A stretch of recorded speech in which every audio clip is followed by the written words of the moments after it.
ಇನ್ನು ಗೃಹಲಕ್ಷ್ಮಿ ಹಣದ ವಿಚಾರಕ್ಕೆ ಸಂಬಂಧಪಟ್ಟ ಹಾಗೆ ಇವತ್ತೇನಾದ್ರೂ ಒಂದು ನಿರ್ಧಾರ ಆಗ್ಬೋದು ಅಥವಾ ಒಂದು ಉತ್ತರ ಸಿಗ್ಬೋದು, ಕ್ಲಾರಿಟಿ ಸಿಗ್ಬೋದು ಅನ್ನುವಂಥ ನಿರೀಕ್ಷೆಯಲ್ಲಿ ನಾವಿದ್ವಿ. ಯಾಕಂತಂದ್ರೆ ಮೊನ್ನೆಯಿಂದನೂ ಕೂಡ ಇದೇ ಗೃಹಲಕ್ಷ್ಮಿ ವಿಚಾರವಾಗಿ ದೊಡ್ಡ ವಾಗ್ಯುದ್ಧನೇ ನಡೀತಾ ಇದೆ. ಹಾಗೆ ಸಚಿವರು ಏನ್ ಹೇಳ್ತಾ ಇದ್ದಾರೆ, ಇಲ್ಲಪ್ಪ ನಾವು ಆಗಸ್ಟ್ ವರೆಗೆ ಗೃಹಲಕ್ಷ್ಮಿ ಹಣ ತಿಂಗಳು ಜಮೆ ಆಗಿದೆ ಅಂತ ಹೇಳ್ತಾ ಇದ್ದಾರೆ. ಆದ್ರೆ ಬಿಜೆಪಿ ಏನ್ ಹೇಳ್ತಾ ಇದೆ, ಫೆಬ್ರವರಿ ಜೊತೆಗೆ ಮಾರ್ಚ್ ತಿಂಗಳ ಹಣ ಜಮೆ ಆಗಿಲ್ಲ ಅಂತ ಹೇಳ್ತಾ ಇದೆ. ಇನ್ನು ರಾಜ್ಯದ ಕೆಲ ಫಲಾನುಭವಿಗಳು ಕೂಡ ಹೌದು ನಮ್ಗೆ 2 ತಿಂಗಳು ಹಣ ಬಂದಿಲ್ಲ ಅಂತ ಹೇಳ್ತಾ ಇದ್ದಾರೆ. ಹೀಗೆ ಫಲಾನುಭವಿಗಳು ವಿರೋಧ ಪಕ್ಷದವ್ರು ಹೇಳ್ತಾ ಇರುವಂತದ್ದು ಒಂದು, ಸರ್ಕಾರ ಕೊಡ್ತಾ ಇರುವಂತ ಲೆಕ್ಕ ಮತ್ತೊಂದು ಅನ್ನೋ ರೀತಿಯಾಗಿ ಆಗೋಗಿದೆ. ಹಾಗಾಗಿ ಈ 2 ತಿಂಗಳ ದುಡ್ಡೆಲ್ಲಿ ಹೋಯ್ತು ಅನ್ನುವಂಥದ್ದು ಪ್ರಶ್ನೆ. ಬಟ್ ಇವತ್ತೇನಾದ್ರೂ ಅದಕ್ಕೆ ನಿಖರವಾದಂತ ಉತ್ತರ ಸಿಕ್ಕಿದ್ಯಾ, ಸ್ಪಷ್ಟನೆ ಸಿಕ್ಕಿದ್ಯಾ? ಬನ್ನಿ ರಿಪೋರ್ಟ್ ಅಲ್ಲಿ ನೋಡ್ಕೊಂಬೋಣ. ಮೋಸ ಮಾಡಿದ್ದಾರೆ ಸುಮಾರು 5,000 ಕೋಟಿ ರೂಪಾಯಿ. ಅದೇನಾದ್ರೂ ದುಡ್ಡು ಹೊಡ್ಕೊಳಕ್ ಆಗ್ತದೇನ್ರಿ? ಅದು ಡಿಬಿಟಿ ಅಲ್ವಾ? ಅದು ಗೃಹಲಕ್ಷ್ಮಿ ಅನ್ನೋ ಯಾವ ಲಕ್ಷ್ಮಿಗೆ ಹೋಗದೆ ನೈಜ ಫಲಾನುಭವಿಗಳು ಖಂಡಿತ ಕೊಡ್ತಾನೆ ಇದೀವಿ. ನೀವು ಹಾಕಿದ್ದೀರಾ, ಸಂತೋಷ. ಈಗ ಹಾಕಿದ್ರೆ ಕರೆಕ್ಟ್ ಅನ್ನ ಕೊಡ್ಬೇಕಲ್ವಾ ನಮ್ಗೆ? ಗೃಹಲಕ್ಷ್ಮಿ ರಾಜ್ಯದ ಮಹಿಳೆಯರ ಪಾಲಿಗೆ ಧನಲಕ್ಷ್ಮಿ. ಪ್ರತಿ ತಿಂಗಳು ಮಹಿಳೆಯರ ಖಾತೆಗೆ 2,000 ರೂಪಾಯಿ ಕೊಡುವ ಈ ಯೋಜನೆ ನಾರಿಯರಿಗೆ ಅಚ್ಚುಮೆಚ್ಚು. ಆದರೆ ಯೋಜನೆಯ ಹಣ ತಿಂಗಳು ಜಮಾವಣೆಯಾಗುವುದು ಮಾತ್ರ ಏರುಪೇರಾಗುತ್ತಲೇ ಇದೆ. ಇದೇ ವಿಚಾರ ವಿಧಾನಸಭೆಯ ಕಲಾಪದಲ್ಲೂ ಸದ್ದು ಗದ್ದಲಕ್ಕೆ ಕಾರಣವಾಗಿದೆ.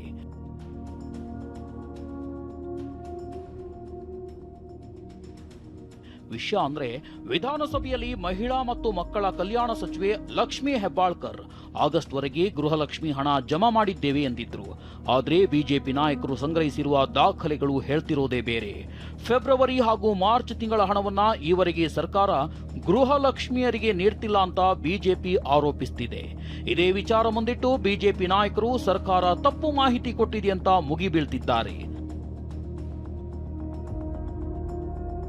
ಸದನದ ಹೊರಗೂ ಒಳಗೂ ಗೃಹಲಕ್ಷ್ಮಿಯ ಫೆಬ್ರವರಿ ಮಾರ್ಚ್ ತಿಂಗಳ ಕಂತು ಬಾಕಿ ವಿಚಾರವನ್ನ ಬಿಜೆಪಿ ಕೈಗೆತ್ತಿಕೊಂಡಿದೆ.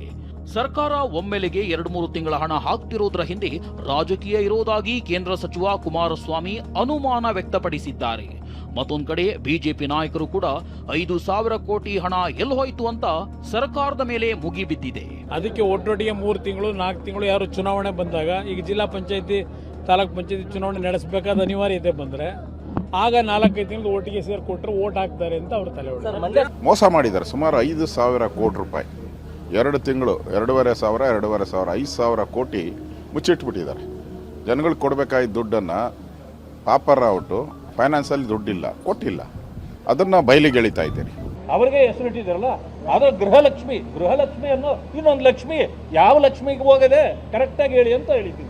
ಮುಂದಿನ ದಿನಗಳೆಲ್ಲ ಇವತ್ತಿಂದೇ ನಮ್ಮ ಹೋರಾಟ ಪ್ರಾರಂಭ ಆಗುತ್ತೆ. ಮುಂದಕ್ಕೆ ಯಾಕೆ ಆಗ್ತದೆ ನಮ್ಮನ್ನ ಇವರು ಇದು ಖಜಾನೆಗೆ ಕನ್ನ ನೋಡಿ. ನಾನು ವಿಪಕ್ಷ ನಾಯಕ ಅಲ್ವಾ? ಆದರೆ ಗ್ಯಾರಂಟಿ ಅನುಷ್ಠಾನ ಸಮಿತಿ ರಾಜ್ಯಾಧ್ಯಕ್ಷ ಎಚ್.ಎಂ. ರೇವಣ್ಣ ಮಾತ್ರ ಆಗಸ್ಟ್ ವರೆಗೆ ಜಮಾವಣೆಯಾಗಿದೆ ಎನ್ನುವ ಸರ್ಕಾರದ ಮಾತಿಗೆ ಬದ್ಧರಾಗಿದ್ದಾರೆ. ಸಚಿವ ಪ್ರಿಯಾಂಕ್ ಖರ್ಗೆ ಕೂಡ ಬಿಜೆಪಿ ಸಮಸ್ಯೆ ಮಾಡ್ತಿದೆ ಅಂತ ಆರೋಪಿಸಿದ್ದಾರೆ. ನೈಜ ಫಲಾನುಭವಿಗಳು ಖಂಡಿತ ಕೊಡ್ತಾನೆ ಇದೀವಿ. IT ಮತ್ತು GST ಮಾತ್ರ 1,20,000 ಇತ್ತು, ಅದರಲ್ಲೂ 59,000 ಕ್ಲಿಯರ್ ಮಾಡಿದ್ದೇವೆ. ಅಲ್ಲಿ ಗ್ರಾಮೀಣದವ್ರಿಗೆ ಅರ್ಥವಾಗಿದೆ, ತಪ್ಪಾಗುತ್ತೆ. ಅದನ್ನು ಬಲ್ಲೆ ಕೂಡ ಗೌರ್ಮೆಂಟ್ ಆರ್ಡರ್ ಮಾಡಿದ್ದೇವೆ, ಅದು ಕೂಡ ರಿಲೀಸ್ ಆಗುತ್ತೆ. ಆಗಸ್ಟ್ವರೆಗೂ ಕೊಟ್ಟಿದ್ದೇವೆ, ಈ ಸಾರಿ ಕೊಡ್ತೀವಿ. ಈಗ ಅದೇನಾದ್ರೂ ದುಡ್ಡು ಹೊಡ್ಕೊಳಕ್ ಆಗ್ತದೇನ್ರಿ? ಅದು ಡಿಬಿಟಿ ಅಲ್ವಾ? ಸುಮ್ಮನೆ ನೋಡಿ, ಈ ಇಶ್ಯೂ ಇಲ್ಲ. ಇವತ್ತು ಒಂದು ವಾರ ಆಯಿತು. ಒಂದು ಇಶ್ಯೂ ಬಗ್ಗೆ ಏನಾದರೂ ಧ್ವನಿ ಎತ್ತಕ್ಕೆ ಸಾಧ್ಯ ಆಗಿದೆ ಅವರಿಗೆ? ಸುಮ್ಮನೆ ಇರಲಾರ್ದ ಇಶ್ಯೂ ಮಾಡಲಿಕ್ಕೆ ಪ್ರಯತ್ನ ಮಾಡ್ತಾ ಇದ್ದಾರೆ. ಮಾನ್ಯ ಮುಖ್ಯಮಂತ್ರಿಗಳು ಆಗಲೇ ಬಹಳ ಸ್ಪಷ್ಟವಾಗಿ ಹೇಳಿದ್ದಾರೆ. ಗೃಹಲಕ್ಷ್ಮಿ ಯೋಜನೆ ರಾಜಕೀಯ ವಲಯದಲ್ಲಿ ಗುದ್ದಾಟಕ್ಕೆ ವೇದಿಕೆ ಹಾಕಿಕೊಟ್ಟಿದೆ. ಗೃಹಲಕ್ಷ್ಮಿಯರ ಮಾತು ಹಾಗೂ ದಾಖಲೆಗಳನ್ನ ಮುಂದಿಡ್ತಿರೋ ಬಿಜೆಪಿ ರಾಜ್ಯ ಸರ್ಕಾರವನ್ನ ಕಟ್ಟಿ ಹಾಕ್ತಿದೆ. ಸುನೀಲ್ ಜೊತೆ ಸಹದೇವ್ ಮಾನೆ, TV9 ಬೆಳಗಾವಿ.